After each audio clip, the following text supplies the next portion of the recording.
Okay, ni rupa apabila aku pasang aku punya GoPro dekat aku punya helmet dekat mic. Okay, kedudukan dia aku akan set macam ni. Dan aku dah pasang mic.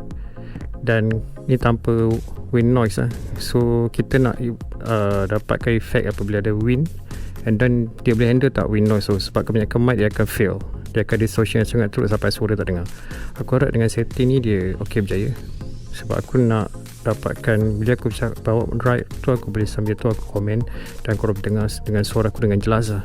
Okay, aku rasa mic ni kalau record tanpa noise, tanpa ada wind noise, dia akan memang bunyi dia mesti wow. Sebab mic yang branded dan mahal kan.